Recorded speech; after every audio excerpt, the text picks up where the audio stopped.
Hello, everybody, and welcome back to Real Movie Talk. This is the show where we talk everything films in the industry that surrounds them. And as always, I'm your host, Dec, and with me is Ben. Hey, welcome to the podcast. And in today's episode, we have a very special guest with us, and it's a good friend of mine and Ben's, which is Adam Khan. Say hello, Adam. Hello. So this is Adam's first time on the show, and this is a interesting episode because we have a lot of really interesting things to discuss. The film industry has been basically thrown into a bit of a whirlwind since we did the last episode, so there's a lot of interesting things to talk about. So before we dive into all of that, what I want to do is I just sort of want to get a feel of what have you guys been watching recently. Of course, this country has gone into lockdown. We are all stuck inside our homes, at least I hope you all are, and you have had plenty of time just to be getting around and watching stuff. So what have you been watching? Go first, Adam.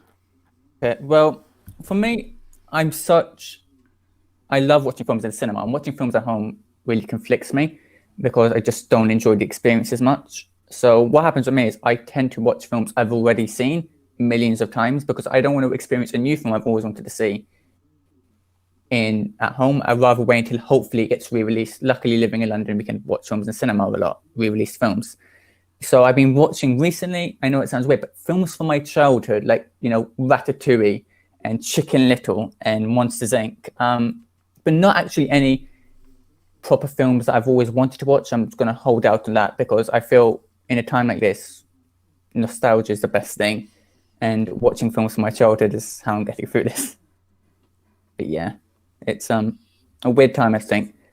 Childhood memories are how we get through this. Yeah, that's a pretty good shout. I mean, I haven't really been doing that much myself. I mean, but I always have like my comfy stuff, which is like British comedies is kind of my British comedy TV shows are kind of my comfort food in a way when it comes to stuff like this. So like I just constantly rewatch stuff like The Office and Peep Show. Just always that's sort of like my version of that. But what about you, Ben? I've been trying to. I don't know. I haven't watched that many new films. Like I've seen some films for the first time. Like I watched Leon the Professional. I watched Dirty Dancing, The Big Heat, 12 Angry Men, The Social Network, a few things like that. But I'm like Adam. I like watching stuff in the cinema. I find it really hard to concentrate at home normally, but I've been doing the best I can to concentrate. So I've actually watched quite a lot of films, and I'm impressed with myself how many I've watched at home. So I've been like, I guess for me, my comfort thing to go back and I rewatch a lot of stuff, like all you guys. But my comfort thing is to go to like, I don't know, Tarantino or like Kubrick or like Hitchcock, like my favorite directors basically. So I've seen like, I rewatched Pulp Fiction, I rewatched Django, I rewatched Vertigo. What else did I see? A Clockwork Orange, North by Northwest. So I've been trying to watch some new stuff that isn't necessarily from like last year or this year, but like new stuff that I never got around to seeing. So yeah, I've been having a good time watching lots of different, mainly older stuff. I've only watched like maybe 2 or 3 kind of 2010s films. That's pretty fair. So, did you say it's the first time you've watched The Social Network recently? Yeah, the first time. What do you think of it? I liked it. I was very impressed, but I've been ranking like the films that I've watched since I've been like, locked in basically, and it's probably my least favorite out of all of them. Damn. Really? Because I've watched so many good films. Like look on my list, I got Pulp Fiction, North by Northwest, It's a Wonderful Life, A Clockwork Orange, Leon, The Big Heat, Dirty Dancing, Double Indemnity, 12 Angry Men, and then The Social Network. But that's because there's so many good ones. I haven't watched a bad film since I've been here. Damn. I was impressed by it. I can't believe you got Dirty Dancing above The Social Network. Yeah, I was going to say, I love Social Network. Love that film. I mean, I love stuff like that as well, to be fair. I was just surprised because I thought The Social Network would be a film that would be right up your street, to be fair. Oh, I really liked it, but it's just not like the best of the best. I thought it was very good. Oh, that's fair enough. David Fincher is one of my favorite directors, so yeah, hopefully, yeah. Makes sense. That's my first Fincher. I never. Your never first Fincher? Uh-huh. Oh my God. You've got one hell of a ride ahead of you. I meant to watch I missed Gone Girl when it was in the cinema recently, and Fight Club, but Okay. I really want to watch them. I think Fight Club's a bit overrated, but yeah, that's just me. I mean, the only Fincher film I've actually seen is Social Network as well. So yeah, I'm, I'm, I've got no words. You guys need to catch up, and Yeah. when you do, you will be blown away. I mean, Probably. I have Zodiac on Blu-ray because I do really want to watch that. And then yeah, there's obviously Fight Club and Gone Girl. Which Gone Girl's on my Netflix list, and Fight Club is on my Amazon Prime list. So they're all about. Yeah, I'd recommend Gone Girl. Yeah, Fight Club. Fight Club's overrated, in my opinion, but that's just me. take that to Twitter. So for me, I've been watching quite a few things. I've watched Good Time from the Safdie brothers, which I loved. Thought it was amazing. What's your opinion on Good Time, Ben? Just as a I setup watched for- it in the cinema. Really? Did they re-release it? Yeah, they re-released it for one day at the Prince Charles. I don't know if you've been there, Dec, No. when you've been in London, but it's one of the best cinemas. They showed tons of films over and over again, and so they showed it on January the 30th. I remember the day. I don't know why I remember the day, but it was just because I obviously I hate Uncut Gems. I watched it with Adam for a second time, and it confirmed, yeah, I hate it. But I like Good Time. I thought Good Time was good. I didn't think it was amazing, but I thought it was good, and I was impressed. And it was so much better than Uncut Gems. And I think maybe, I don't know, I think some of my problems with Good Time also comes down to the directors. But I think Robert Pattinson is really good. Yeah. Yeah, I loved Good Time. I thought it was absolutely fantastic. And then I also watched the final film in the Cornetto trilogy, The World's End, which I hadn't seen yet. Oh, it's so good. I love The World's End. I actually might prefer it to Shaun of the Dead, actually. Shaun of the Dead's the best. See, I know it's a bit of a hot take for that, but I actually think I might prefer The World's End to Shaun of the Dead, and then Hot Fuzz is still my favourite. And then I also watched Lone Survivor, which is the Peter Berg, Mark Wahlberg movie. It was pretty good. 13 Hours as well, John Krasinski film. Michael Bay. it was decent. It was alright. I didn't know that existed until you watched it. Huh? Literally, I didn't know that film existed until you watched it. Oh really? Yeah, it's Because it was on your list. Yeah, it came out a while ago, 2016, I think it was. It's kind of like described as like Michael Bay's best film like of recent years. Because and to be fair, if you watch it, it doesn't really feel like a Michael Bay movie. Really, it doesn't have a lot of the same tendencies. It does in some respects, but not others. So it is kind of one of his more like restrained films in that way. I also watched The Report on Amazon, the Adam Driver movie, which I loved. It's amazing. Yeah, I love that movie. I love that. I mean, Adam Driver is literally my favorite actor. Like, I've decided that now. Really? Yeah, I thought he was before, but because I've always just been super drawn to him. But it was basically after watching Patterson, that was when I decided he was my favorite. Because Patterson's one of my favorite movies of all time. I adore Adam Driver, so I had to watch it for that. And I thought The Report was awesome. I also watched Code 8, which is the new Stephen Amell, Robbie Amell film. It was alright. It was fine. And then, literally last night, here we go. Oh god. I watched Uncut Gems. Because after watching Good Time, I was extremely hyped to watch it, and I was kind of savouring the flavour of it a little bit because I was very excited to watch it. And I've got to say, He hated it. No, I loved it. I loved Uncut Gems, and to be honest, I liked it more than Good Time. I thought it was better than Good Time. I just thought Adam Sandler was absolutely incredible in it. Julia Fox, proper standout. I can't wait to see where she goes next.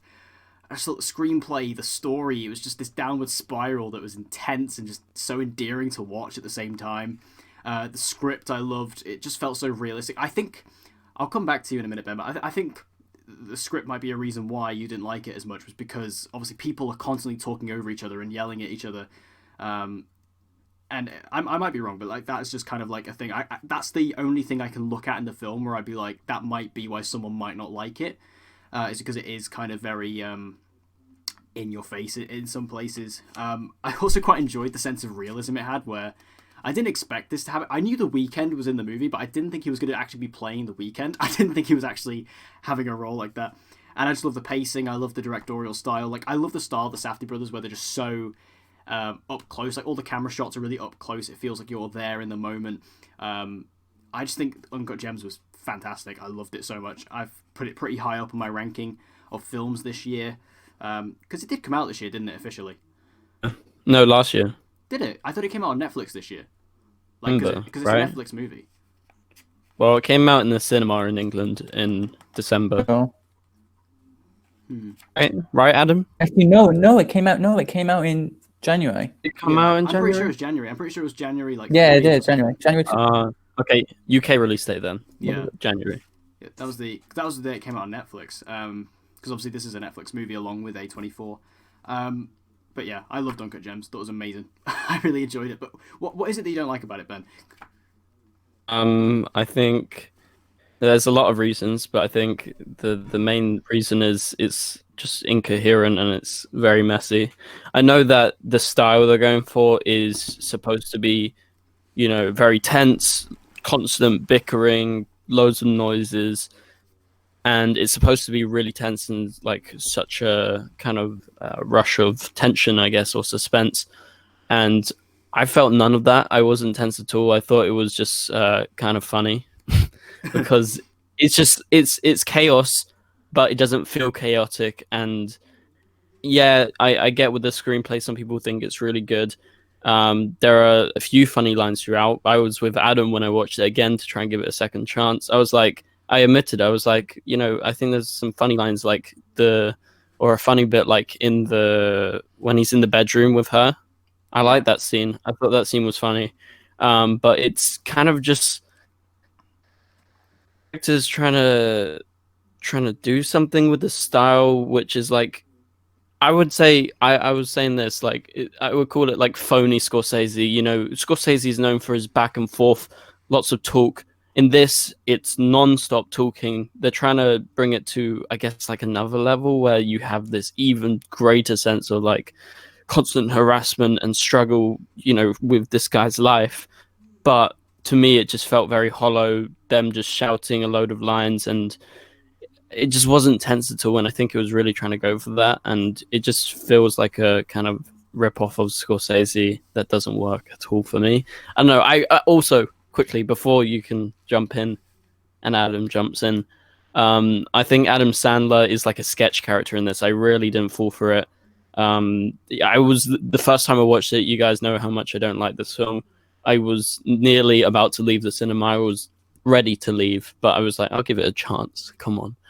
And yeah, when a specific thing happens, like towards the end, this big kind of event, it had no impact on me. I just literally was laughing. I'm not gonna lie, I laughed. But yeah, so that's my scattered thoughts on it. I guess my review is probably a bit better. Did you review it for Discussing Film? Yeah. I gave it a 0. I gave it half a star. Jesus. No, I mean, I can understand why people don't like it, especially because, again, it's the kind of style of it where if you're not on board with it, it can be very erratic and kind of just in your face and hard to get a grip of it, especially because it's like the dialogue. Like, I think there are moments in the dialogue where you can't actually understand what some people are saying, and like words will get lost and things like that, just because everyone is shouting all the time, everyone's talking over each other. And again, it is realistic. Like in this kind of situation, these criminals and these dodgy people who are kind of in these high intensity situations are going to be like that. I mean, I agree with you on the intensity. I didn't find it super intense, like people were on about. Like people are going like, oh, by the end of the movie, I was like relieved, sort of shitting myself. Yeah. Like I never got that, and I just kind of, but I still enjoyed those scenes anyway, just for the as I said, like the sense of kind of realism they had. But what's your opinion, Adam? I kind of disagree with that because I think the whole basketball scene literally had me on the edge of my seat. I was generally on the edge of my seat. I think when I watched it for the first time back at London Film Festival, I really, really liked it. I gave it 4.5 stars.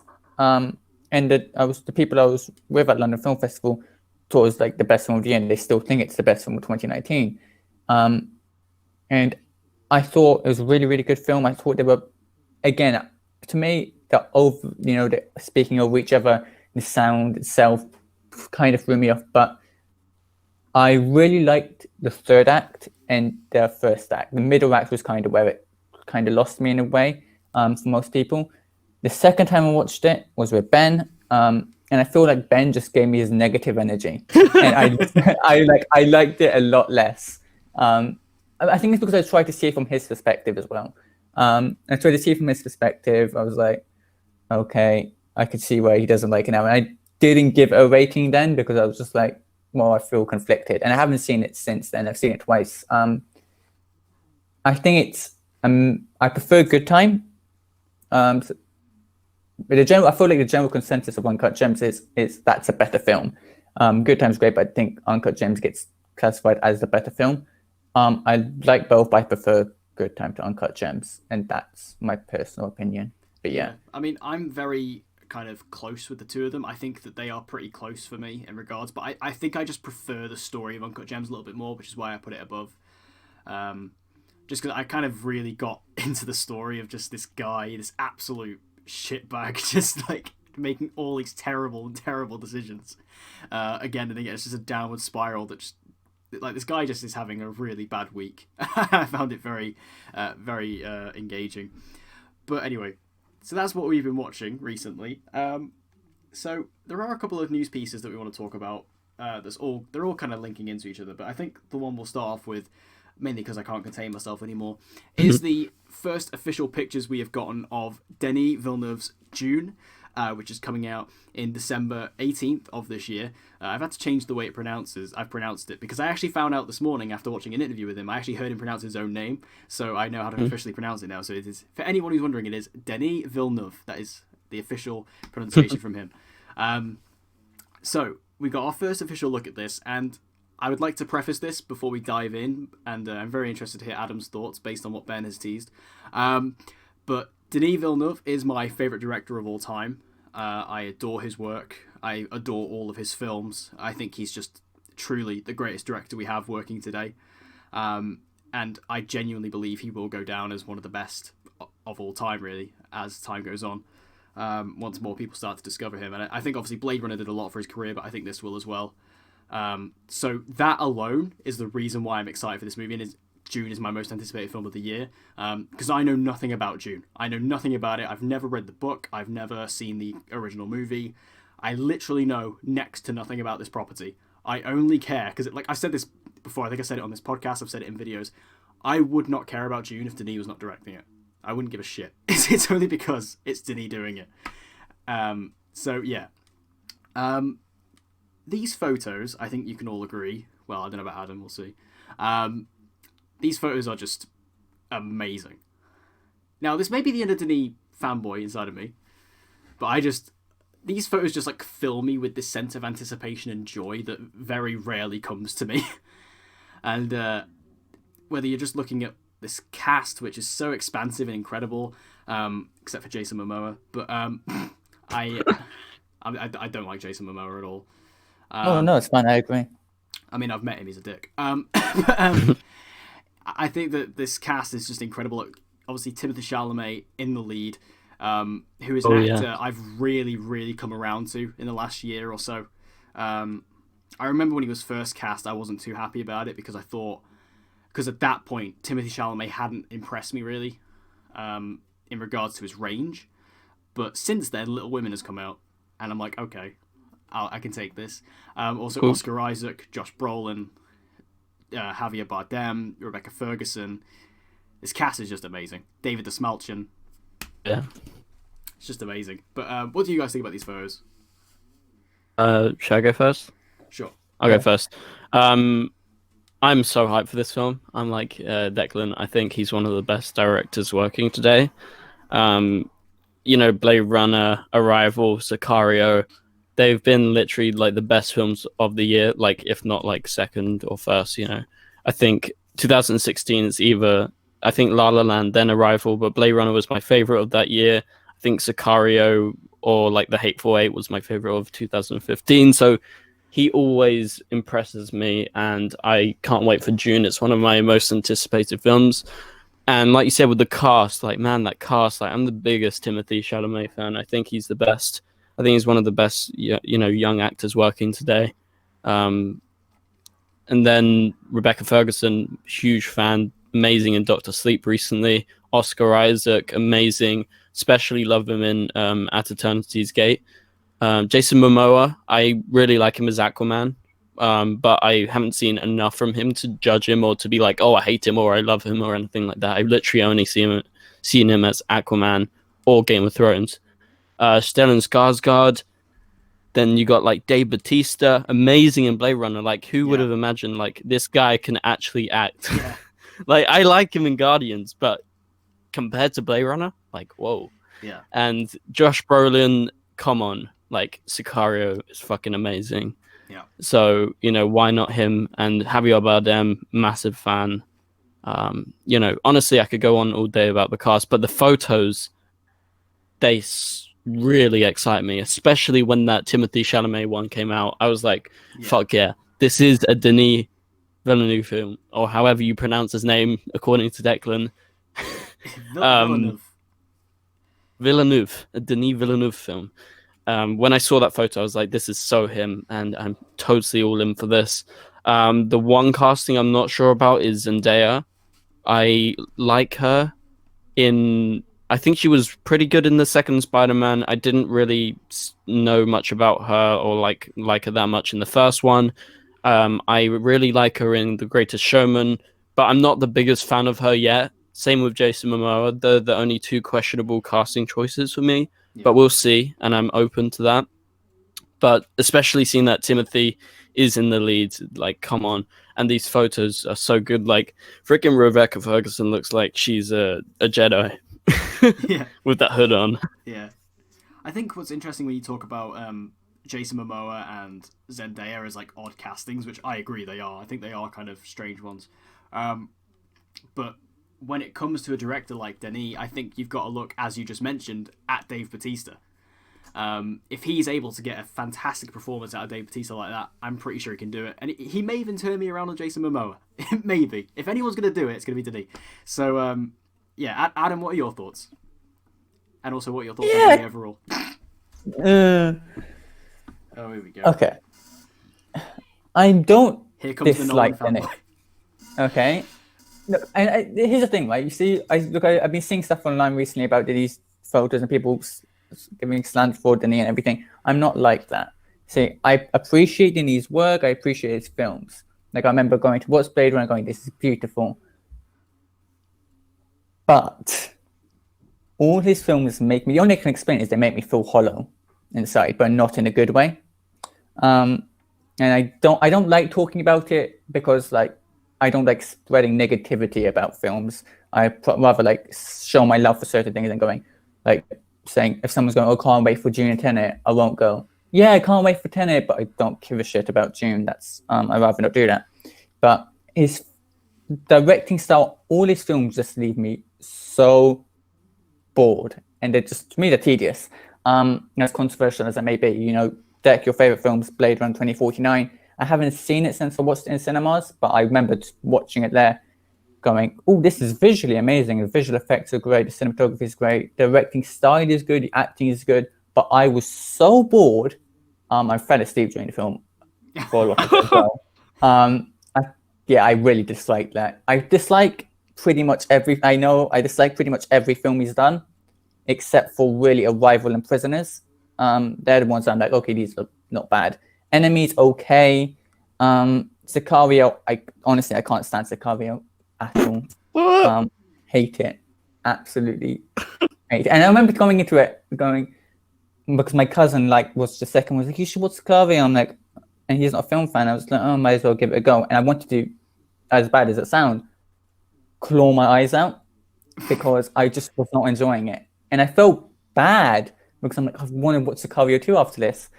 I hate Sicario. But I think it's just his films don't do anything for me. You know, it does nothing for me. It just makes me feel, even though they're visually great, the directing style is great, the acting is great, they just they feel bland in a way. But that's just me when it comes to him. I know it's controversial, but that's just my opinion. Look, I still like, Arrival and Prisoners. I love both them films. I say love. I really like them. I give them 4.5 stars. I I was supposed to watch Prisoners again recently, but like literally just a day ago. But I changed my mind last minute. I decided to want Chicken Little as because. But I just think it's not the type of. I hate saying it's not the type of style I'm into because people shouldn't really have like styles they're not into. Like when people say, "Oh, I don't like a Western," or "I don't like sci-fi." I'm sure there are ones you do like. Just open your mind a bit. And I don't like when I say that, but his style of films are just not for me. They do nothing for me. As controversial as I may be, and I'm sorry. No, that's fair enough. Everyone's entitled. No, it's not. I'm gonna murder you when I next see you. Okay. Oh, I'm sorry. Look, I mean, Denis, as I said, he's literally my favorite director. I adore him, and I just think that his films. I mean, I've not seen every single one of his films. I've seen everything from Insomnia onwards. I do own Polytechnique. I've just not seen it yet because that was a bastard to get a hold of. His first 2 films, I don't even know where to find them, so I don't know where I'm gonna get with them. But I just think Insomnia is absolutely incredible. That rests just under Blade Runner for me in terms of my ranking of Denis movies. Insomnia is pretty much close to a masterpiece, to be honest. Enemy, I loved. Prisoners, I love them all. I still have to watch some. Yeah, you should definitely go back and check out. So which ones have you not seen? I need to see Enemy, Prisoners, Insomnia, and then his earlier ones. Yeah. I mean, I definitely recommend watching Insomnia. Like Insomnia is amazing, and Enemy and Prisoners are also brilliant. I just think that when they said that Denis was going to be doing this film, I was like, well, after Blade Runner, I was like, well, that's just perfect. It's just perfect because that sense of scale. I thought Blade Runner was a huge film in regards to scale, and I've watched so many interviews with Denis when he talks about Blade Runner. He talks about how, like, he accepted the fact that before he signed on to the project, he accepted the fact that it may have been his last film because if it was bad and people hated it, he basically would have been banned from the cinematic community, and just would have been like shunned for life for like ruining Blade Runner. So the fact that he wanted to take on that task and he did it so well with that sense of scale, comparing that to Dune, like this movie looks 10 times bigger than that. Not only just in terms of the cast, but also just in terms of the world and the lore and things like that. Because I don't know if you guys know this. I didn't actually know this until the other day. I didn't know that this was split into 2 films. I didn't know that until the other day as well. Yeah, I didn't know that. I wasn't aware of that. So this film is so big that he's doing it in 2 movies. Because he said he only agreed to do it if they allowed him to do 2 movies. Which I think is interesting because obviously I'm surprised that the studio was so up for that, given the fact that obviously Blade Runner, as amazing as it was, it didn't do well financially. It cost the studio a lot of money. So the fact they're letting him, because I think this movie's even bigger budget than Blade Runner, they're allowing him to kind of run around with this extra budget. I'm like, okay, we'll see what happens here. Although I do feel like I said this in a video I've just made, where I was talking about these photos, and I think this film honestly could have the Avatar effect, where it's so visually like just wow and outstanding. Like this world is so incredibly created that people will go just to see it, sort of thing, just to see what it looks like they did with Avatar. But I think unlike Avatar, this film, at least in my opinion, will be amazing, whereas Avatar was fine. So I think this will be something that it could have a big effect on just the general public, and that is why it probably will do better financially than Blade Runner, especially with the cast as well. Hold on a sec, Declan. Right, I was just looking. Was Enemy and Prisoners released in the same year? Yes, they were. Mad. Yeah. I mean, thing is, that is crazy. Enemy is a much more smaller, limited film than Prisoners. Like, it's basically got like 4 cast members, and it's basically set in like 3 locations and stuff. Like, it wasn't a big shoot. Whereas Prisoners is a lot bigger, but yeah, they did come out the same year. I don't know if they were shot at different times though. I'm not 100% sure on that. But yeah, they both came out in 2013. So yeah. But anyway, any last thoughts on the Dune photos? Yes, I just want to say I do not hate Denis enough in case you don't have to defend yourself. It's fine. No, look. When it comes to Dune though, I do think it looks, really good. Am I excited for it? As most people know, I'm not going to pretend that I am. Ooh. Like, I'm not going to pretend I am. But I think, look, you mentioned Avatar, compared to Avatar. You know, there were reactions or something saying it's going to be as mind-blowing and as big of a spectacle as Avatar and as Lord of the Rings were at its time. So I'm more interested. The thing that's got me excited, in quotation marks, for this film are the cast. The cast is incredible. I love everyone in it except for, Jason Momoa. I think is an odd choice, but I will trust him in his. I'm not a fan of Rebecca Ferguson as an actress. I know that's really weird to say, but as a person as well, she was extremely rude to me, and I'll never forgive her for that. Yeah. Ben's getting fired up. Yeah. She said I should get punched in the face. So, and I didn't deserve to get punched in the face. So I was sorry for another time. Timothy Chalamet, of course. Timothy is in my opinion, probably the greatest young actor currently going today. I'm not going to comment on Zendaya because Adam Cullen and Zendaya in the same sentence has never worked, but for me, Josh Brolin, of course, great. Oscar Isaac, great. Basically, it's an amazing cast, crew as well. Most exciting thing to see for the film, or so they say here, I want to hear Hans Zimmer's score. Oh yes, because he took over from Tenet. He's not in Tenet. Oh, right. Partly that, and also I think because of how he's expressed his love for the film, for the book and everything, I think he's always said in interviews, what's for known films, because they only interviews really what's of his. He goes, I don't think I made my masterpiece yet, and that's why I keep on making soundtrack and stuff. I don't think I made my masterpiece. I think, even though I haven't seen the film, I think this will be Hans Zimmer's greatest soundtrack probably he's ever done. I'm so excited. So that's why I'm really interested to see how this score works, and I'm hoping they use, I'm sure he already has, that they use a score in the trailer in the promotional material, because that's what I really hope they start going down that route. But yeah, I want to. The cast is amazing, the crew is amazing. I'm not excited for it as most people, but it's still in my top 10 most anticipated. It was in my top 10 most anticipated films, so it's still something, But yeah. Have you seen that meme where it's like when Denis steals Hans from you? It's really creepy. I can't wait to hear Hans' score as well. Like, I'm such a huge fan of Hans Zimmer. He's by far my favourite composer. Obviously, he's worked with Denis a couple of times already. I think this could be a fantastic score for him. Up there with some of his best, like Dark Knight and Interstellar and Inception. I think it could be up there with them. Also, like the only thing I'm disappointed about with Dune so far is the fact that Roger Deakins isn't doing the cinematography. That's the only thing where I'm like, oh, because that is what made Blade Runner what it was for me. Like, the cinematography is just like, in my opinion, it's the most beautiful movie ever made. Which I know it's very biased for me to say, but I just think Roger Deakins is just absolute, like, he's the GOAT when it comes to cinematography for me. So the fact that he's not doing this does make me a bit sad, but based on these photos, it's already looking amazing, so I'm not going to get hung up on it, but yeah.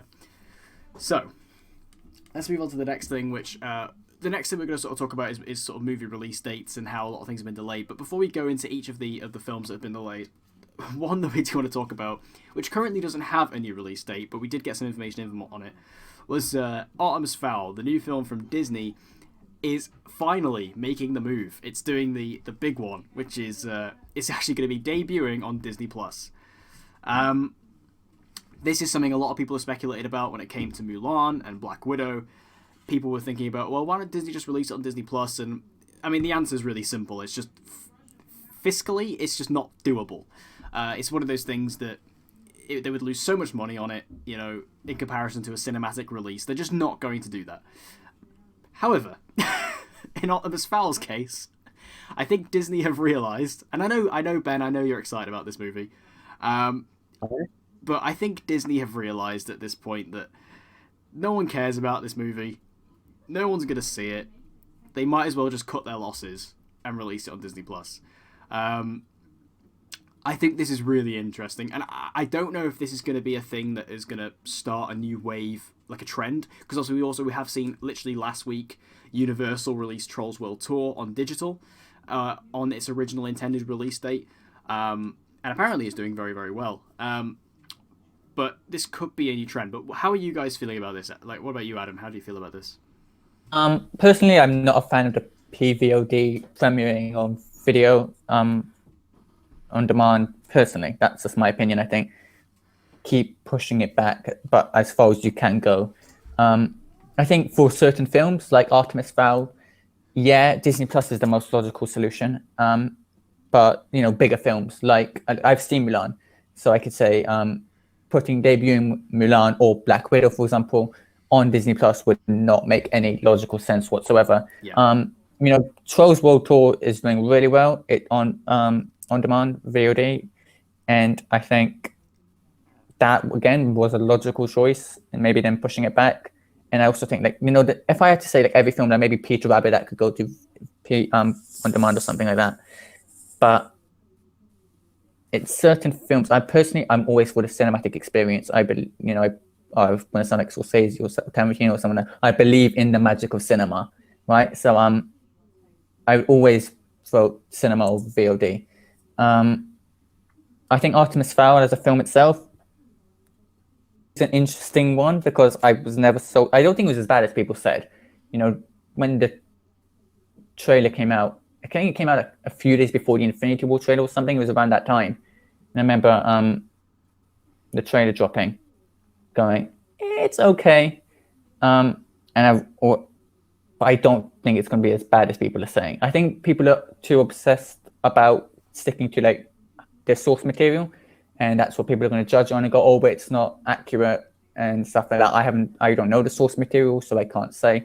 But as a film, I think it'll be average. Yeah, basically that's it. Ben? Yeah. So I don't know why you thought I was looking forward to it. Did I say something before? I swear you said when the movie was first announced. I think it might have been when the trailer came out. You said you were so excited about this back then. Maybe, but I'm not anymore. If I said that. Okay, well, never mind. And I don't think I have been for a long time because in the summer of 2018, I think you guys know this. I worked on Aladdin, and they were actually doing reshoots at the same time in London for Artemis Fowl, and a lot of the people on Aladdin worked on it, some of the smaller crew members, and they were like, "This thing is a mess," and they're reshooting all of the film nearly. That's how much I don't know what happened. I love Kenneth Branagh normally directing, especially what was it, Murder on the Orient Express. I thought was really really good. So I'm a big fan of him, and I don't know what happened to this film. And like Adam, I'm a fan of seeing anything in the cinema. I think all films should be shown in the cinema. That's just my personal opinion, because I prefer watching stuff on the big screen rather than at home. However, I think this makes sense for Disney because I don't think there's any need or any want for Artemis Fowl, to be honest. So I think if they just chuck it on here, just to kind of get it out there at least, but not waste a ton of money and trying to put it in cinemas, I guess it makes sense for Disney. But obviously, I would prefer to see it in the cinema. But I'm not anticipating this film very much at all. I just remember maybe I'm wrong. Maybe I'm getting it mixed up with something else. But I swear you were hyped for this movie back a year or so ago. Anyway, No. My opinion on it is, I think for a movie like Artemis Fowl, I agree with you guys. Everything pretty much should be released in the cinema. There's nothing better than the cinematic release, and being in the cinema watching a movie, that kind of experience and stuff like that. Nothing's better than it. But I feel for a movie like Artemis Fowl, financially from Disney's perspective, I think they just realized that they weren't going to make any money on this. If it's such a mess like people say it is, even people on the set and the production, they might as well. And I see Disney as well. I think it was Bob Iger. He said, we kind of need to release things on Disney Plus anyway, more original content, and give people sort of reasons to subscribe. So I don't know who actually considers that a reason, but they need to give something for people to kind of enjoy. So there that is. So yeah, it's fine. It's a bit of a weird decision. I don't know how it will inflict the industry, if this is a way things are going to go.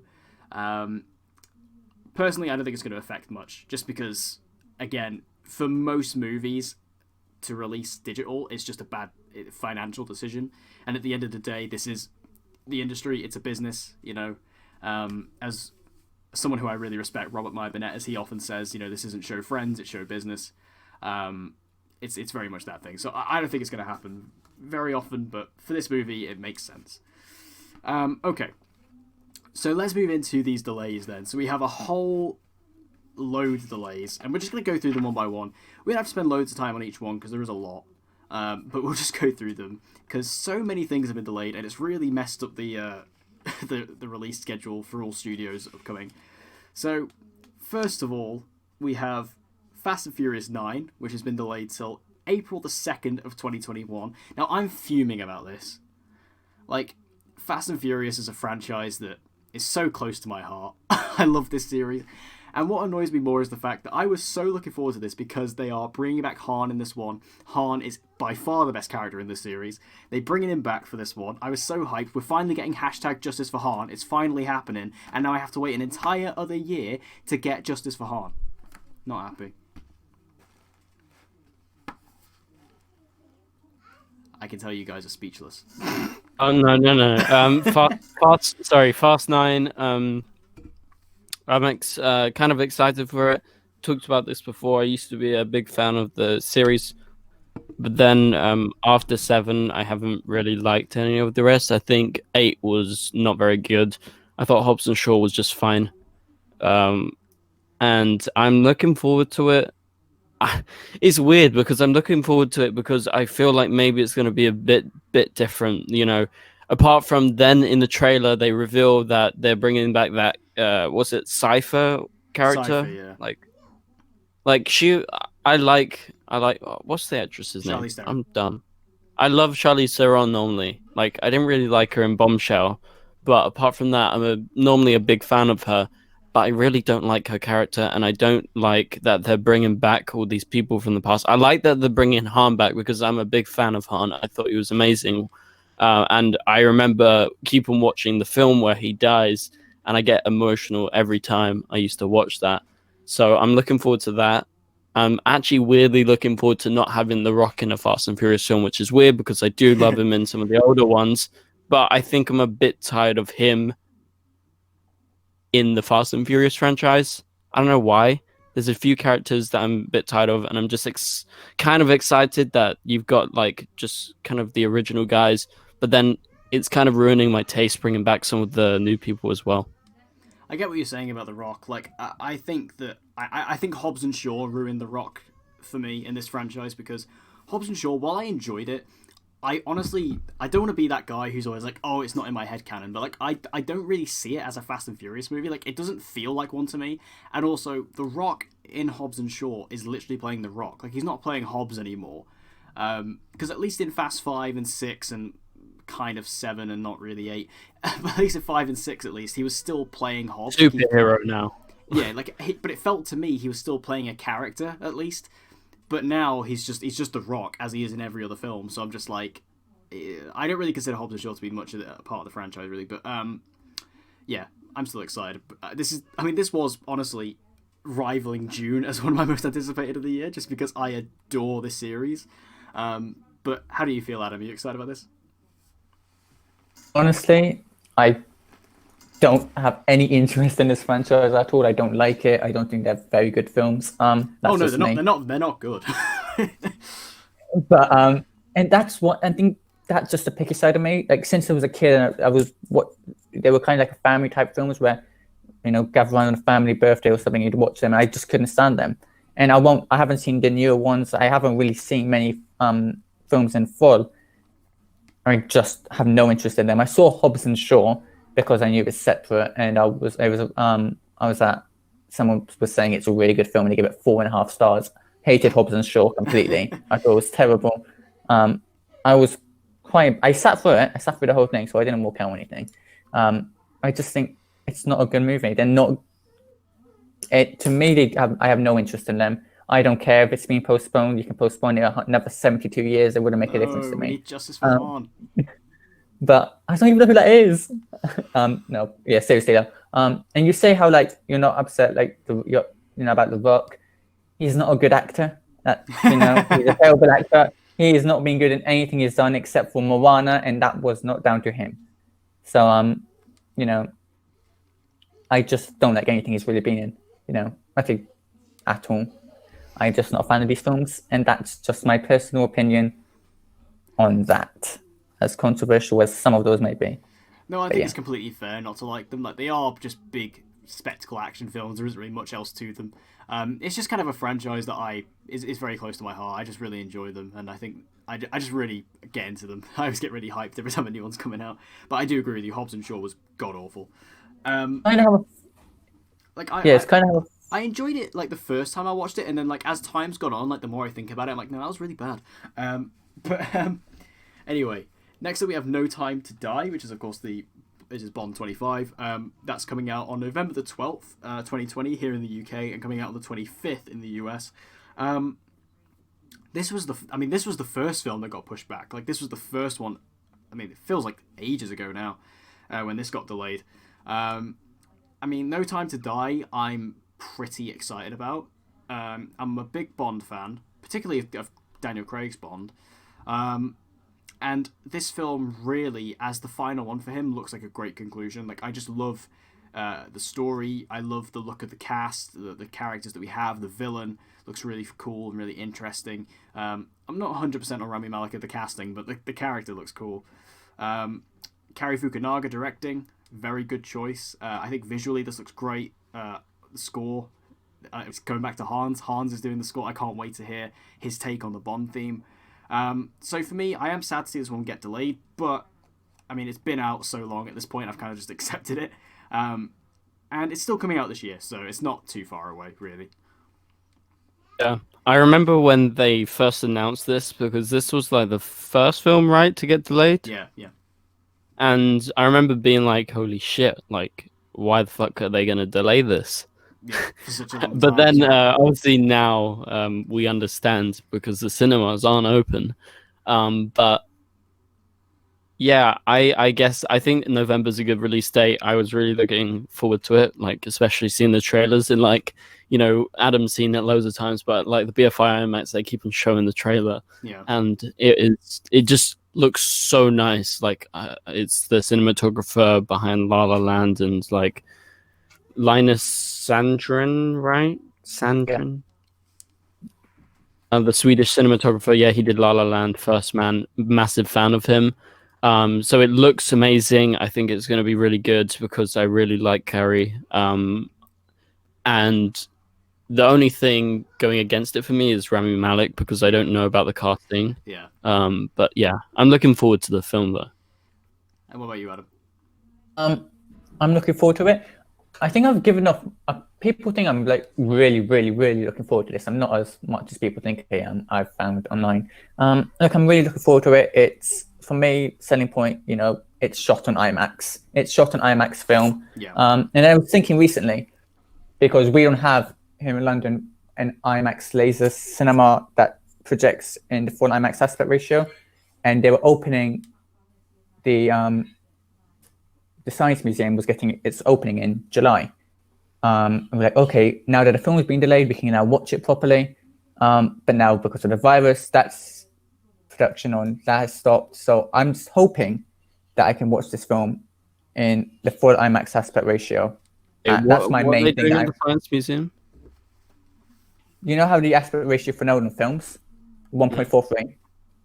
Basically, this film was shot on IMAX film. They're converting. They're getting a laser projector with this 1.43 IMAX height. It'll be the first. It'll be the first cinema in London, laser IMAX cinema in London, and it'll be the third one in the UK. So we can basically films. It'll be beautiful. It'll be probably the best equipped. It'll be the best equipped cinema, IMAX cinema. So the Science Museum is going to be a cinema. It's always been a cinema. Is it? Public? Yeah. Publicly? Yep. IMAX cinema. Yeah, it's when I where I went to watch Interstellar for the first time. Beautiful cinema. Not as good as a BFI, but it's beautiful. But that's why for me it's the IMAX selling point. And yeah, so that's where Wonder Woman as well. Wonder Woman will need to be watched at the Science Museum. Selling point for me, IMAX. I can't wait. It's going to be beautiful. As I said, cinematography looks great. The casting is great. I can't wait to see Daniel again on screen. Anna de Armas is fine. I think she'll be amazing. Yeah. Yeah. Oh yes. I think she's the selling point for me. I think she'll be really, really good. But you know, so you say Rami Malek. This is true. About a year before the film, they made that casting announcement thing. It was the day after I watched Endgame or something, and I made a year beforehand. I said, I bet you, and I made a bet in a lesson that Rami Malek was going to get cast in the next Bond film. I was right. I was very happy, and that's just a little tidbit for you. But yeah, I think I have no comment on him yet. You know, I can't really tell. We were supposed to get a trailer like 6 days after they announced the delay, but obviously that trailer didn't come out because they delayed the film. I'm sure we'll get a better idea about him from the trailer. I'm excited for it. It was in my top 10, but we'll see. That's when the IMAX. I mean, it's pretty nice. It's really cool the way you guys talk about these big cinemas in London. But I mean, the Cineworld down here in Chester is pretty nice as well. It's pretty. Pretty. I'll come next time. It opened in 2015. It's still pretty fresh. So the next one we have is Mulan. This movie was so close to coming out. I mean, so much so that Adam, you've seen it. Have you seen it? No, I missed it. I was. What was I doing? Adam, what date was it? Do you remember? I don't off the top of my head, no. Something on that day that I went to see instead. Yeah, it's kind of crazy. Like, people have seen, like, I know obviously, like, Luke Harfield's, he's seen it as well. So like, it's kind of crazy people have seen it. But this is coming out on July 24th, 2020. Mulan, I think it's interesting. Like, the Disney remakes are so hit and miss. Like, even like in 2019 alone, they'd had Aladdin and Lion King, which for me personally, like, I actually saw Aladdin with Ben when I came down to London. I actually saw both Aladdin and Lion King in London, actually. But Aladdin I loved. Like, I actually loved Aladdin, the remake.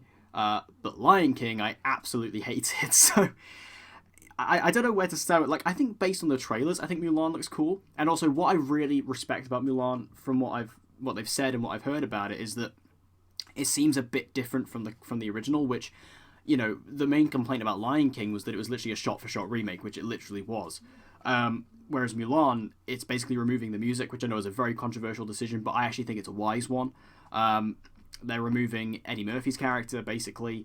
So I think that they're making a lot of decisions, because clearly what they're going for with this movie, I think, is this kind of more realistic take. And I think you can't, if that's the idea, if that's the, you know, aim they're going for, is this realistic take on Mulan, you can't just have characters really burst into song, or these kind of really crazy creatures and characters and stuff. So I think it's kind of interesting what they're doing. It's going to work for some people, it's not going to work for others. I think for me personally, I didn't really grow up with Disney movies, so I'm not exactly attached to any of these, which is why I think I was very easy on Aladdin. I think it'll be a good thing for me, but for someone who, for example, a good friend of mine who adores Mulan, the original, it might not be as good for her. So I don't know. But what do you guys think? I'm looking forward to Mulan. I was a bit skeptical because you remember, I know we don't really talk about the political stuff, but there was like, basically she like the main star like endorsed the Chinese government. Yeah. I'm Chinese, and I don't know, like I had a period where I was against it, but then I've sort of since then like looked past that, I guess, and I'm like, this film looks very good. Like, I really like the trailers, so I'm looking forward to it. I'm a big Disney live action fan. I love Beauty and the Beast. I love Mary Poppins Returns. I love Aladdin. I liked The Lion King. I liked Dumbo a lot. You know, recent films like Christopher Robin was kind of good. Probably like one of my least favorites, though. But then like The Nutcracker and the Four Realms. I know that's not like a live action like remake, but that was really good. I really like that. So there's a lot of stuff that I'm a big fan of in terms of these Disney live action films. So I'm definitely excited for it. How do you feel, Adam? I'm not trying not to say much about it because I don't want to go into a review because there's no embargo. So.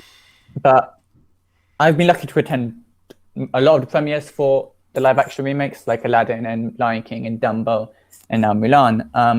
I think this is the best one, live action remake. You guys loved Aladdin. I thought it was average. Personally, I'm not a big fan of Guy Ritchie. I think Gentleman was great, but that's, I think, his only good film, in my opinion. I think, look, when's the release date? It's not going to make that release date, and that's just the fact of the matter. July 22nd, 24th, or something. Like a week after Tenet. Yeah, that's not going to happen. Yeah, that's not going to happen. That's going to get pushed back again, and it kind of, and if it does, it kind of baffles me that why Disney would put a release date there, when they know that that's probably not going to make that release date, so soon. I think, again, it's this whole, are we a fan of the remakes, to the point of, do we just drop on Disney Plus? It shouldn't be dropped on Disney Plus. But in terms of release date, it shouldn't. It's just a ridiculous choice of putting it in July 24th at this stage, in my opinion.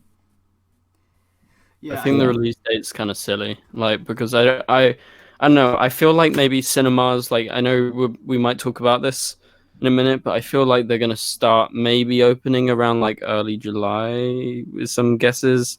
I think that's maybe a bit optimistic. So I don't know if Mulan might be like one of the first films to come out, one of the first new films, but I think, I don't know, it's not a safe release date. I feel like it's gonna move back again. Yeah, I think so too. I think it's they're saying late July to open most cinemas, if we're lucky. And that's why I think it'll get moved back. The film's good. I think people will go out and watch it, but then I don't think most people are going to go to the cinemas once they're open. Except for like real film fans probably. But like I don't think most of the general public, once, let's say the cinemas open the week of Tenet, a week before Mulan, most of the general audience are going to go out and watch the films. And if they do, it'll be a very small amount of people. And we're talking a lot online about, this whole are we proving a point about releasing movies when cinemas are open? Like, go and watch movies in the cinema. We'll get to Tenet later. But I think it's not going to make that release date. And you mentioned about the Chinese government thing, because I was thinking it was quite funny about that now, because at the premiere, I remember we were walking in and there was all these fans outside. Like, oh, look, there's no red carpet. They had to cancel the red carpet. And they had all these fans, like, oh my God, all these little girls. I'm like, oh, it's so sweet. And they all took out these placards saying boycott Mulan, and they were booing everyone as they walked into the cinema. I couldn't stop laughing. Oh my God. And I felt really bad. I was just like, oh, they're really here to support this movie. They love Mulan. They love this representation. And then it just went, boycott Mulan, and throwing stuff. I'm like, oh God, this is so awkward. I'm booing people. But yeah, it was a weird day. And that was quite funny. It just came to mind. But yes, that is Mulan. Yeah, that's pretty mental. Yeah, I do think the release date is optimistic. I had Tenet right at the very bottom, but I'm just going to move Tenet up. We'll talk about it now. Because I think that Tenet, I don't think Tenet's going to stick to its date. I can't conceivably see that happening. Same with Mulan. Like, I think that even if cinemas are back open by July, which again, I think it was AMC in the US said it was like, they said mid-July, mid-June in some lesser affected areas. I think that's optimistic. I think you're looking more August, September, if I'm being honest. Like, I don't think, again, we'll get to Wonder Woman later, but I don't think Wonder Woman's going to stick either. I just think that that release date is just too early. Especially because, as you were saying, Adam, as well, even if they are open, people aren't going to be jumping to the cinema. That's not the place people are going to want to go immediately. Even if there are precautions in place. Sure, I'm going. Well, obviously us mugs will, but most people won't. Like, I know before cinemas closed, like I know in like my local cinema and stuff like that, they were selling tickets. Basically it's 2 seats apart. That's basically how they were doing it, like the week before they shut. So even if they reintroduce measures like that, I still don't think people are going to be that optimistic to go. So I just think that release date's a bit stupid. But Tenet is currently still on its release date in July, and it's Yeah, I mean, obviously, this is where Adam's going to shine, but I think that Tenet. I mean, I'm super hyped for Tenet. That's my second most anticipated movie of the year, just under Dune. Obviously, Nolan is amazing. We all love Nolan. We're all big Nolan fans here. I just think that Tenet, it's his return to blockbuster filmmaking along the lines of like The Dark Knight and Inception. I'm loving the cast. Like John David Washington, who I loved him in BlacKkKlansman. I was so happy when he got cast, and obviously Robert Pattinson, who has just been killing it in recent years in the co-lead. There's just such a strong cast here, and the concept. Even though we don't know a lot about the movie, like we still don't really know what this movie is really. Like we don't know what it's about really. We have little hints here and there what it might be about and what it might entail.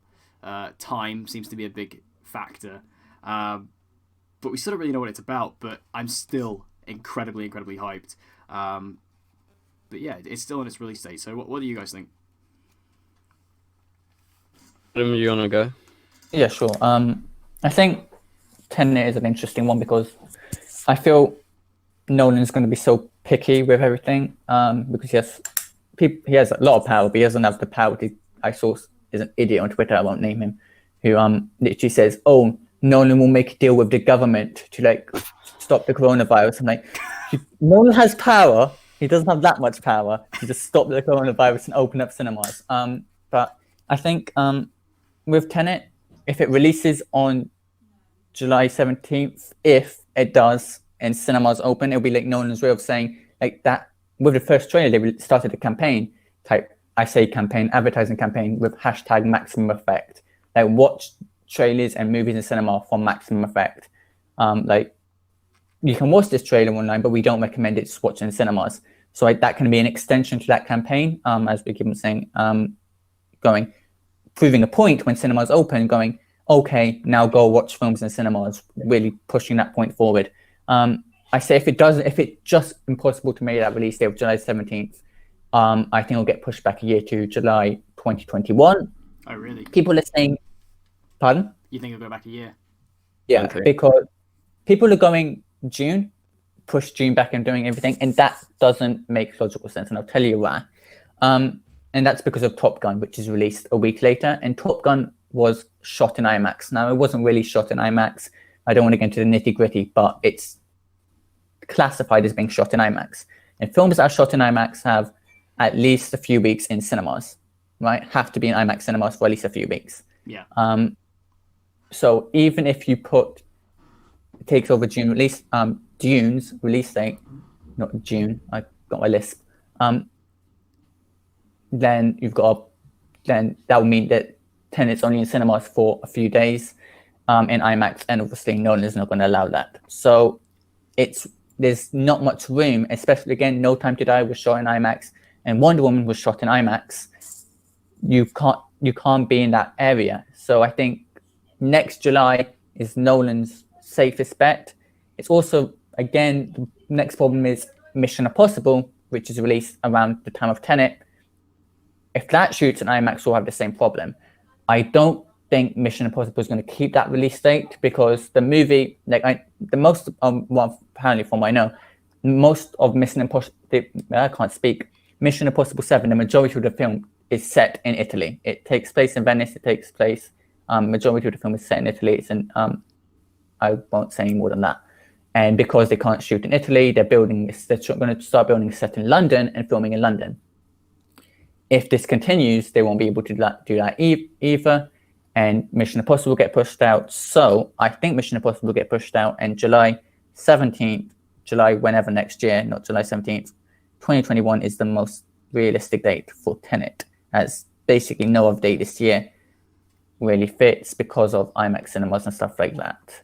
But yeah, I want to watch it. But I mean, Mission Impossible, like, what's interesting about that as well is that kind of like the last two Avengers films, I know they're shooting Mission Impossible 7 and 8 back to back. So it's kind of a thing where I don't think, even if they were going to carry on with 7, which I agree with you, Adam, I think it is going to get pushed back, the production, just because it makes sense to do that. But obviously, I think they're going to shoot them both and then they'll go into post-production. So I think it's one of those things where even if it didn't, I still don't think it's a huge issue, but I think it's one of those things where it's going to happen regardless. But what do you think about Tenet, Ben? Um, well, to be honest, I don't think that the cinemas are gonna open as late as you think, Declan. I do believe they're actually gonna open in July. I'm pretty sure they're gonna open in July. I think obviously it would be a good thing to start off with Tenet. But I think what cinemas might do, they might get some, classic films and replay them first. Like maybe you do, like in London or something where Christopher Nolan's from, maybe you do have like a lot of cinemas playing like The Dark Knight Rises, Inception, Interstellar, and then maybe you have Tenet coming after. But that's obviously me being optimistic. So I think that cinemas will be open in July, fingers crossed. But I do think Tenet is going to be moved off its release date. However, like I don't know the exact schedule for Warner Brothers, but they could totally like I don't know about other release dates in say September or something. There's the Conjuring film supposed to come out. Like they could just like replace it, put Tenet on another release date where one of their other films is supposed to be if everything works out in terms of IMAX, like you were saying, but I don't know the full release date schedule for all the films. So I guess they could replace it with one of their other films and push another film back. But yeah, I think it's going to be delayed, but I don't think it's going to be until next year. I think they will find a way to bring it out. Yeah, you say take over date. I think when it comes to that as well, The Witches, based off the World October, that's supposed to come out. That's supposed to come out in October, and that's a Warner Brothers movie. And people, that's probably the only day I could see making sense in 2020.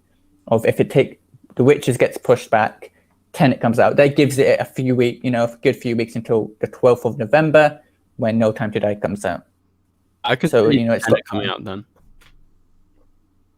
Probably a date that makes the most sense in 2020. Because of course you've also got Wonder Woman stuff coming out in August, and if that stays there, and you don't want them to be pushed about. But yeah, I think IMAX is probably the biggest cause for concern, shall we say, when it comes to these films, because that is something that needs to be kept in mind. Tenet won't make that December release and take over Dune unless Mission Impossible, unless Top Gun gets pushed back. So yeah, we'll see. Yeah, and then the next film, which was supposed to be out already, I can't believe, New Mutants is delayed with no new release date. I'm sorry, this is hysterical. Like, I remember when all these films were getting delayed, I remember seeing a tweet, you guys may know him, his name's Ross Miller. I remember seeing a tweet from him just saying, oh god, New Mutants is going to get delayed, isn't it?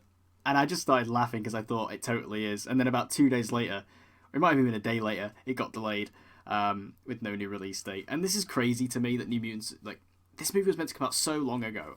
And it's just kept getting pushed back. It was getting reshot and everything in between. And now the one time they were finally set on a release date, they were finally going to release this damn film, it gets pushed back by no fault of their own this time. And I just think it's absolutely hilarious. And it's a shame because I'm actually excited about New Mutants. Like, I think this movie actually looks really fun. I'm not sure how good it will actually be, but I think that from the trailers, it kind of looks like a fun, horror take on the superhero genre. I like the cast a lot, particularly, obviously, Anya Taylor-Joy is a really cool piece of casting. And Charlie Heaton, who is probably one of my favourite actors from Stranger Things. I'm happy to see him in this. I think this movie looks really cool. It's just the fact that Disney, who now have control of the film, they just... Because Disney have announced so many other release dates, but this one they just will not announce. And it makes me laugh. And it just makes me wonder, it makes me question, like, where do you guys think this movie is going to get released, and when do you think it's going to get released?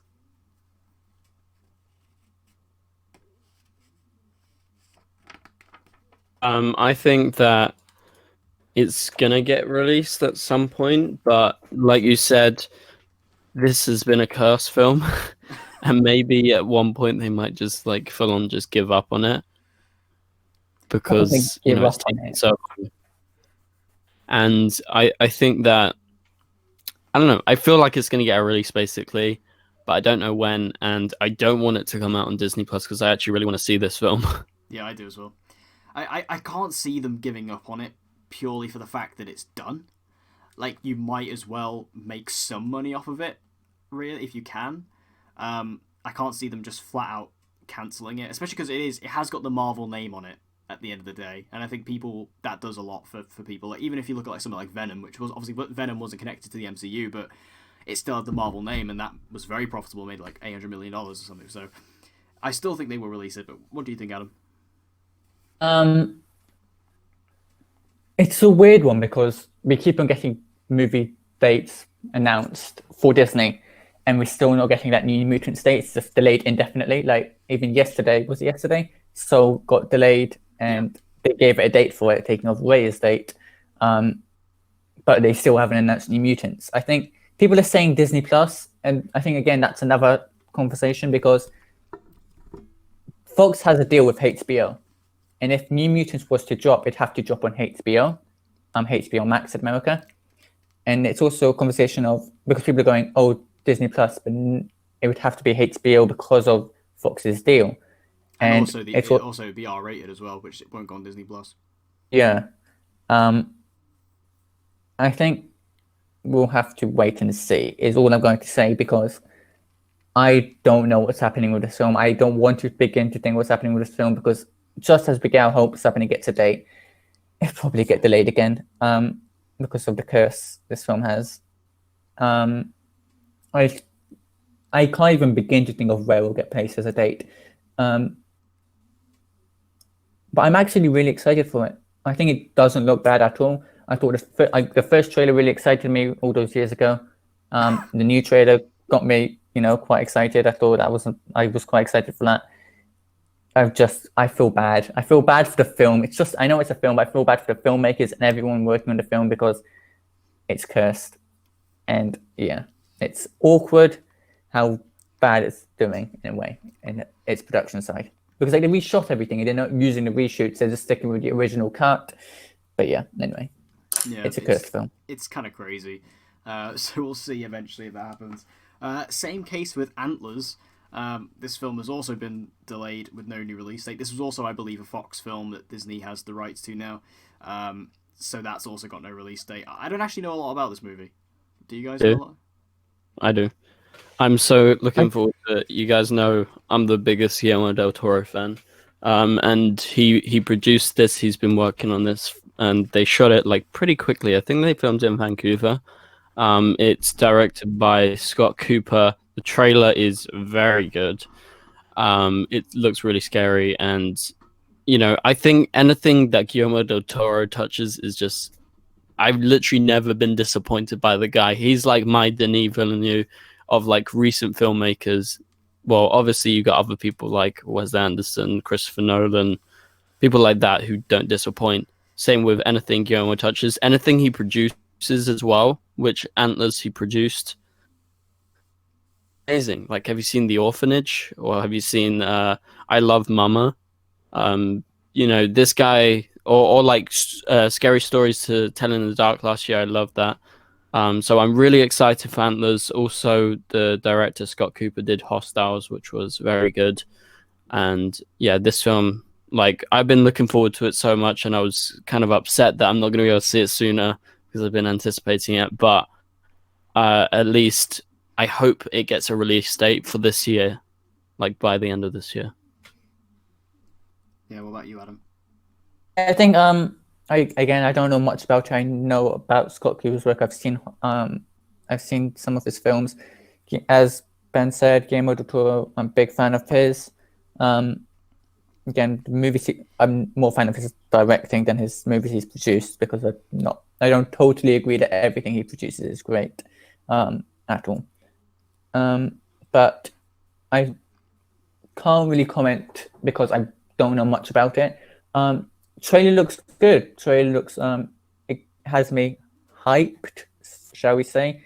But I don't know where it's going to land up either, because I feel people keep saying push it towards the Halloween end, and a lot of people are saying that with Antlers and Candyman's gone, you release date, but still, I think if it was to release, it would maybe be around Halloween, obviously clashing with Halloween Kills. But yeah, I'm not too sure as of now on Antlers, which again does look very good. It has me intrigued, but I don't think it'll be amazing. I think it'll be pretty average, but it looks good.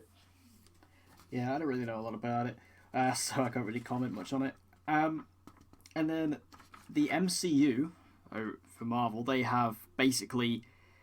I mean, everyone thought, with Black Widow, it has to be. It already got delayed once, and then it's got delayed again. And that's been pushed back till November. And basically, what they've done is, which I remember saying this before it happened, they did what was logical, and they did what I thought they were going to do, which is they've basically just pushed back every single Marvel film one release date. So, Black Widow has taken Eternals' spot, Eternals has taken Shang-Chi, Shang-Chi has taken Doctor Strange, etc. So this was pretty interesting. Again, it's pretty much what I thought they were going to do. However, I actually think this is going to be a smart move for them, because I actually think the release date schedule for them now is actually better than it was, because I think based on the characters, I think they work better in different months, if that makes sense. I mean, with Marvel, it doesn't really matter as such, because the MCU is so big at this point that basically every movie they make from now on will make $1 billion. But I think that this release date, I think Black Widow suits a November slot more than a summer spot, and I think Eternals suits a spring date, and Shang-Chi I think could definitely work in a summer date, especially because I think out of all the Phase 4 movies, I think Shang-Chi is the one they're really going to have to push the most. I think that's the one that, if any of them is going to not make as much money, it's that one, purely because it's a brand new, completely unknown character with a fairly unknown actor, because that's the thing with the Eternals, because even though the Eternals is a brand new story and these brand new characters that even hardcore comic fans sometimes don't even know about, the cast is so big it might save that movie, whereas Shang-Chi is I think that's honestly one of the bigger risks that Marvel's taken. So I think that these new release dates suit these characters really well, so I think that they've actually ended up doing pretty well out of this. And again, it was just a smart decision. They had these release dates anyway, they might as well use them, so they just pushed it all back one. But yeah, how do you feel, Adam? Yeah, I think they, as you said, they did a logical choice. It's what I expected them to do. I think that with Shang-Chi is the main one that I keep coming back to, because I see a lot of stuff online about it. I'm a massive Shang-Chi fan. From the comics, growing up, my dad was a massive comic reader. He, always forced his love of comics on me. So I've always loved the character of Shang-Chi. It's after Eternals is probably it is actually my most anticipated Phase 4 film. It's getting the big release date, which is always the summer release date next year. And, some people are saying that's stupid, having an Asian character during while we're having the coronavirus, that is a stupid thing to do, which I just think is a ridiculous thing to say. And I'm happy it's getting that release date, though. I'm happy it's getting a release date, because I'm so excited for it. That said, because it's being pushed back to a later release date, and even though I'm not as excited for Doctor Strange as most people, it is this big film with gathering many different characters. It's like the Civil War of Phase 4. I say Civil War because it's an ensemble film, and it'll be the biggest film, I say, of Phase 4. When it comes to that, I think that would have much more suited a summer release date, mainly because, yes, Shang-Chi works at a summer release date because it has a better chance of doing a film that less people know about, but because it's a big film as a whole, and what it's setting up with the multiverse, and let's just say it's the end game of Phase 4. I said it's the Civil War Phase 4, but you know what I mean. Being the biggest film of Phase 4, even though people are excited more about other films, that's the biggest problem, I say, that Doctor Strange is now out of the summer release date, because it worked really well having the summer release date. But yeah, Marvel did the right thing, pushing everything back once. I think it makes the most sense, and I'm excited for everything that Marvel has to offer. I think what you got to think about Doctor Strange as well, though, is alternatively is that it has got the first Doctor Strange was also a November release. So it's kind of putting it back into that. So that's it did fairly well in November, so I think it could work that way on. I think that Doctor Strange has just gotten more popular as a character following Infinity War and Endgame. I think it makes a lot. I think that regardless of where you release a Marvel movie these days, it's pretty much going to be successful. And Shang-Chi's the only one I'm kind of questioning. which is a shame because I mean Shang-Chi is actually my most anticipated of Phase 4. I just love the idea of Marvel doing a martial arts movie. I think that's amazing. I can't wait to see that. I'm kind of hoping it's got really amazing choreography. I mean, basically, I'm hoping for Marvel's version of The Raid is basically what I'm hoping for. But I don't think it's going to get anywhere close to that, but we'll see. But yeah, I think it's interesting. But what about you, Ben? I don't know much about a lot of these new Marvel ones, apart from Black Widow, obviously. I don't know what to expect from Eternals or Shang-Chi because I do not know anything about them. Like you said, I don't think a lot of people know anything. I think the Eternals obviously is probably poised to do a bit better because of the massive cast they've got and how famous they are. But I would say, the release dates, I think they're all good. They make sense. I guess it's a bit of a shame Doctor Strange is pushed back. I'm very excited for that.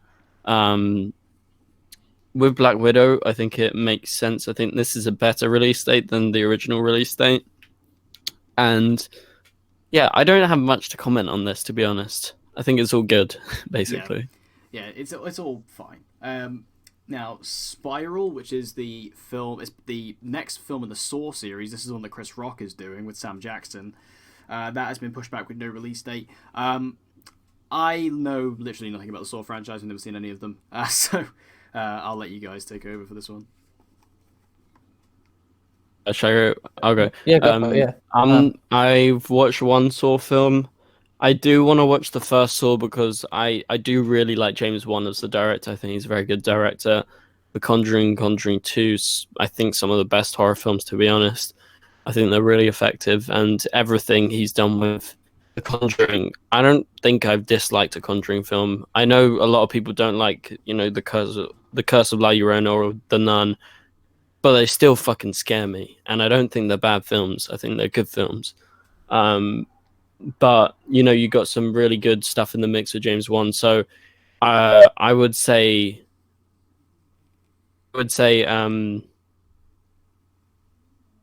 sorry guys, I've gone completely blank. What was I talking about? Holy shit! Spiral, the Saw movie. Cool. Okay, so I've seen one Saw film. I didn't really like it. It's not my style of horror, but I want to see the first one.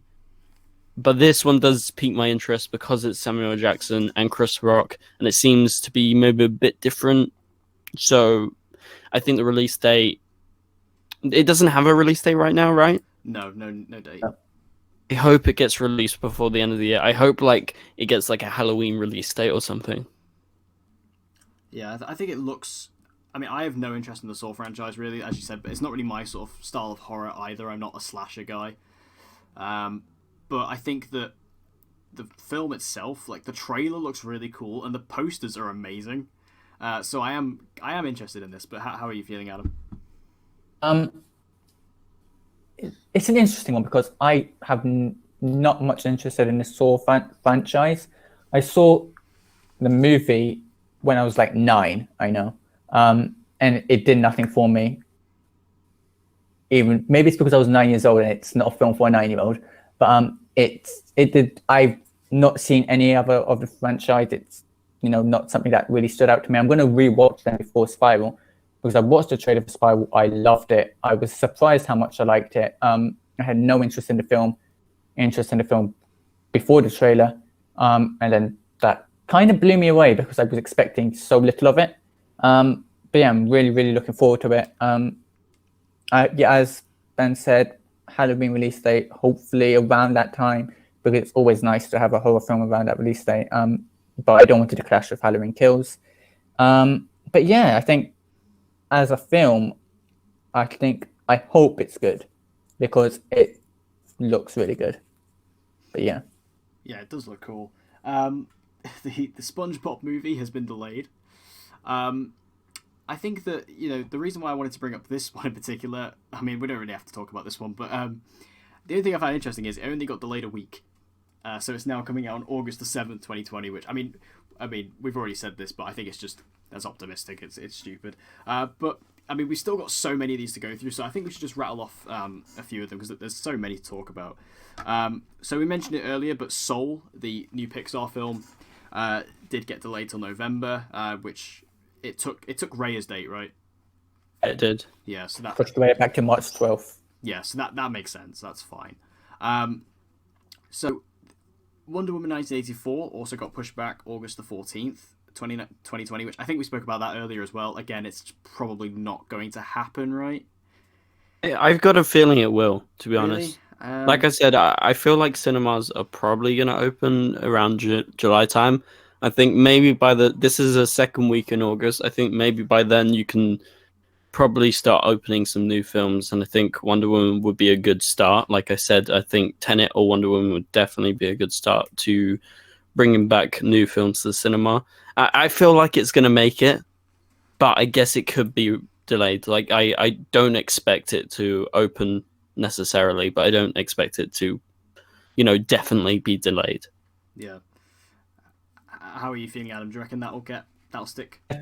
I think that it's on thin ice right now. I think that has a very high chance of getting delayed. I think it's also, again, where do you push it back to? Where do Warner Brothers logically push it back to? Because it's so packed right now, and it's always something that everyone's going to be thinking, all studios and everyone's thinking about, because Wonder Woman is going to be a huge film. Even if the trailer didn't sell me, like I was really looking forward to it. I love the trailer. I was really, really looking forward to it. Don't get me wrong, but the trailer did nothing for me. And it was in my top 10 before the trailer came out, and then it left my top 10 most anticipated films because I was just disappointed. And doesn't necessarily mean anything. Birds of Prey trailers were crap, and the film was great. I don't know where it's going to go, but I think it's on thin ice, and I don't think it's going to make that release date. No, I don't either, personally. Top Gun Maverick has been pushed back to December 23rd, 2020. I mean, this is easily one of my most anticipated of the year, hands down. Top Gun, kind of like Fast and Furious. It's just one of those films that's so incredibly close to my heart. I'm incredibly excited for this. Yeah, I mean, I think that Top Gun... I mean, it's December 23rd, so that's a Christmas date, so it could... I think that will probably stick. It is coming out very closely to June, which could be an issue, but we'll see. What do you guys think? Well, I don't really mind. I'm not as excited for the film as most people because I wasn't a huge fan of the original Top Gun, even though I do love it. Don't get me wrong. I think when it comes to Top Gun, I think it's safe. I definitely think it's safe, unless this just gets even worse with the virus, obviously. But I think it's pretty safe there because it's December. Unless I hope it gets pushed back. The reason I hope it gets pushed back is I hope that gets pushed back. I hope Dune, gets pushed back so we can get Tenet in December. And that'll be very relaxing for me. That'll be really nice. That'll be your Christmas gift. Yes, that'll be my Christmas gift, and I will love it. But I think it's pretty safe there. Thing is, it was supposed to come out the day of Tenet in the UK. Yeah. July 17th, originally for us. America got it June 24th or something, I think. But we were supposed to get it the same day anyway. So it's fine for me. I'm happy. I think the release date's good, and I think it's safe. Yeah. Ben? Top Gun, right? Yep. I'm excited for it. I remember Tom Cruise came on stage at Comic-Con when I was there. It was amazing. I was like, holy shit, Tom Cruise. Can I also say the trailer in the same room as Tom Cruise? Oh, nice.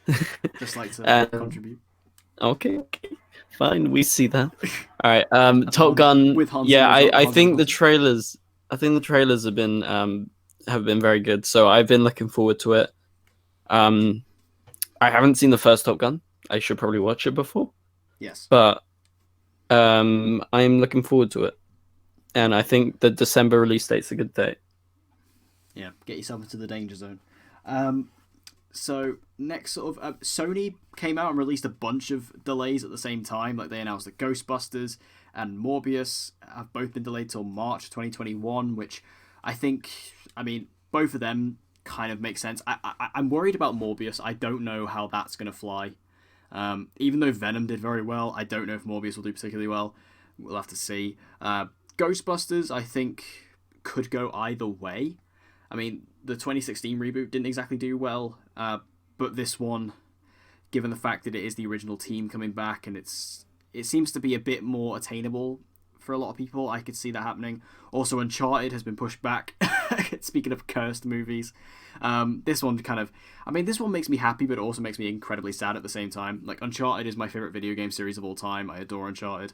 I'm incredibly close to that franchise.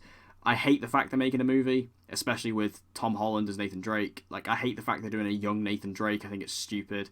And the fact, I think Tom Holland is good casting for young Nathan Drake, to be fair, but I just hate the fact that that's the focus of the Uncharted movie. And Mark Wahlberg as Sully is unforgivable.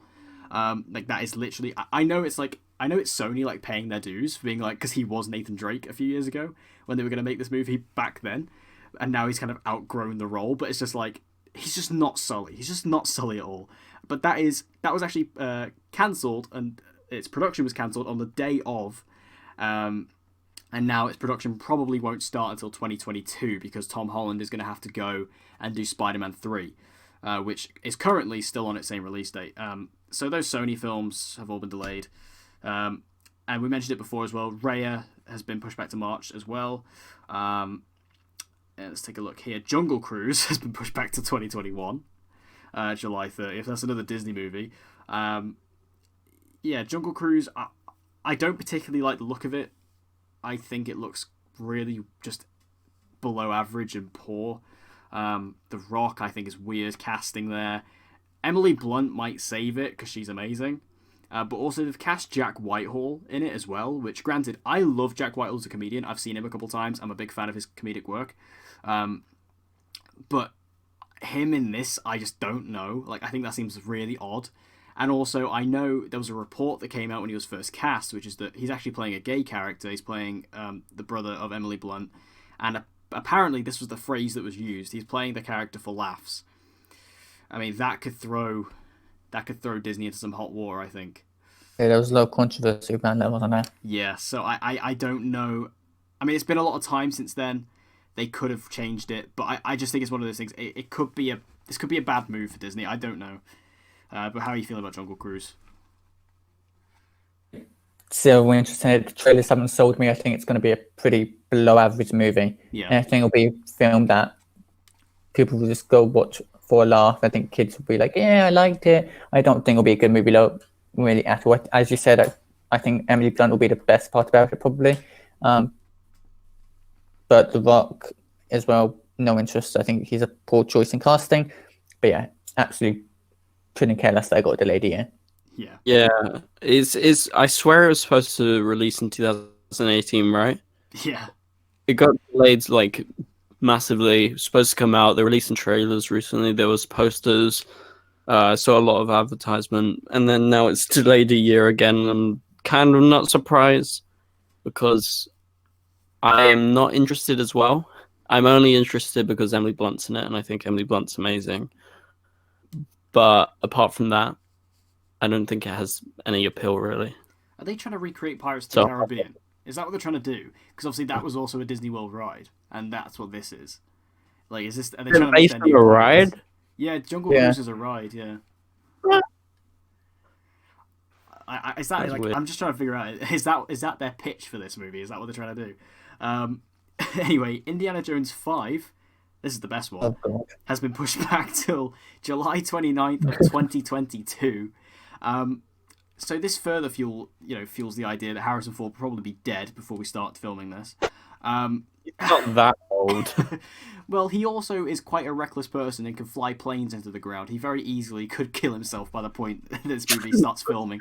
I mean, Indiana Jones, I love the movies. I mean, the fourth one's not good, but I do enjoy the original trilogy a lot.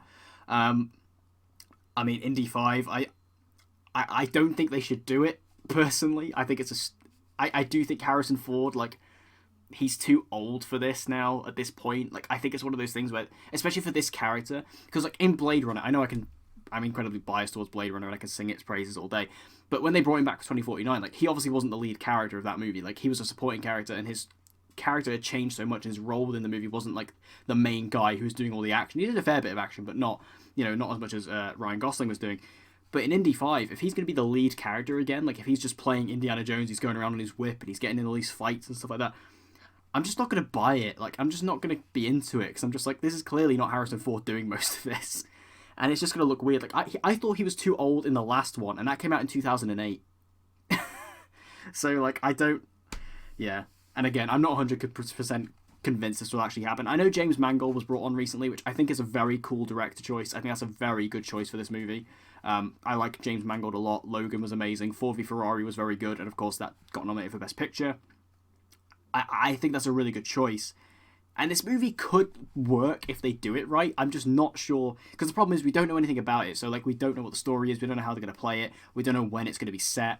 So, I don't know. I don't know with this one. I'm still not 100% convinced this will actually happen. I think it's gonna happen eventually, especially now they've set a director.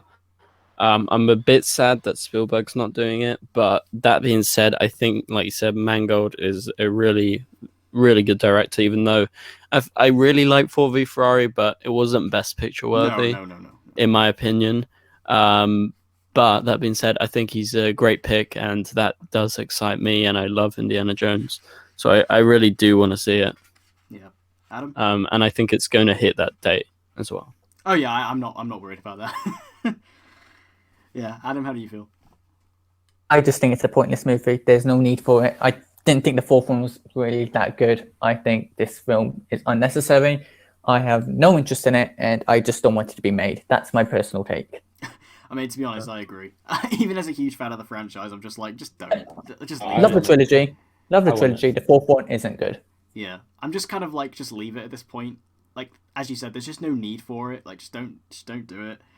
I mean, I could honestly see Disney, because obviously they own Indiana Jones now. I could totally see them rebooting it at some point with like a new lead. But with this current franchise, I'm kind of just like, I could see them kind of coming it from the mindset of being like, oh, let's give him one last one to kind of end it properly. But also at the same time, I'm just like, do we need it? And is Harrison, who is infamous for just not caring about his projects, is he really going to be that bothered? Like, I don't know. So we got two more left now. We have The Woman in the Window, which is the new Amy Adams film coming from Joe Wright. That currently has no new release date. I don't actually know anything about this movie, but I think, Ben, do you know? Yeah, I do. I thought the trailer was really good. They released that, and I'm a big Joe Wright fan. Especially, I thought Darkest Hour was really good. Like, I know some people don't like it, but I really like that film. And Amy Adams, obviously, Arrival. Like, come on. And this film has been delayed a long time as well. I remember it was supposed to come out like, when was it? Like end of 2018 or like 2019. And then they've delayed it again. And I'm like, when is this film going to come out? Because it's been so long. Like, I feel like I've heard about this film for years. So I'm looking forward to it. And I hope it gets a proper good release date this year. Yeah. Adam? I'm looking forward to it, not as much as I want to. In a way, the trailer didn't sell me. I feel like it's going to be a pretty average movie. I think it'll be honestly. I don't like using the word, but I think it'll be a flop. In terms, I don't think it'll get much appeal amongst not only just general audience, but especially amongst critics. I think it'll pretty much. I think people will be like. I think Amy Adams will be great.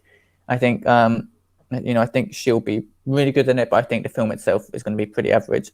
Don't get me wrong, love Joe Wright, love The Darkest Hour, but I just don't think it's going to be a particularly great film. I mean, I don't really know anything about it, so I can't really comment. I've not seen the trailer either. It's based on a novel, right? Yeah, I think so. Yeah. Anyway, so the final film to talk about here is Wes Anderson's The French Dispatch, which has been delayed till October 16th, 2020. I mean, 2020 really was set to be a year of, like, just the return of, like, so many fantastic directors. Like, obviously, Guillermo had... Merali. Yeah, that's still set for this year, isn't it? Edgar Wright. Yeah, Edgar Wright, Nolan, Denis, and Wes. Tarantino's really the only one missing, really. But I think last year you had Tarantino and Scorsese. Yeah.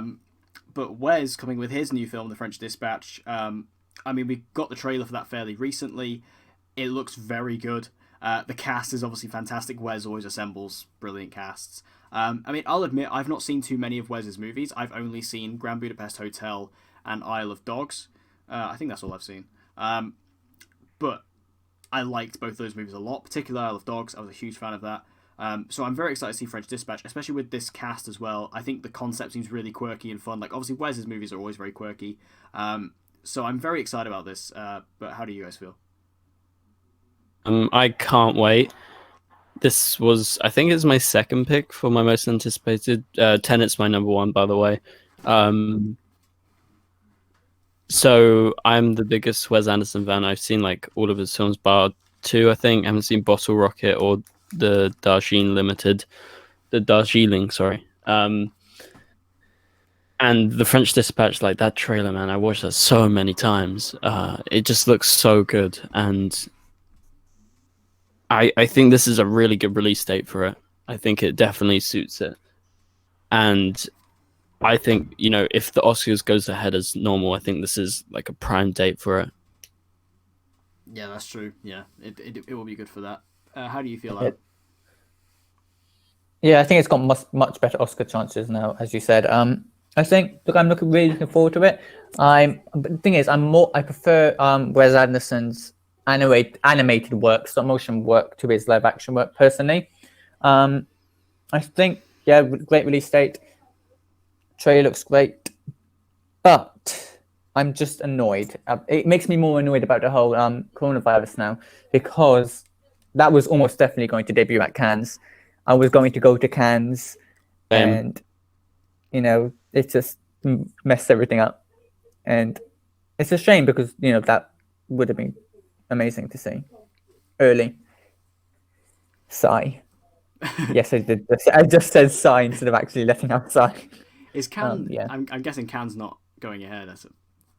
Oh, it got Yeah, cancelled. It yeah, got cancelled. canned. It got canned. Yeah, So- yeah, we get it, Ben. So anyway, that is. I mean, wow, that was a long time.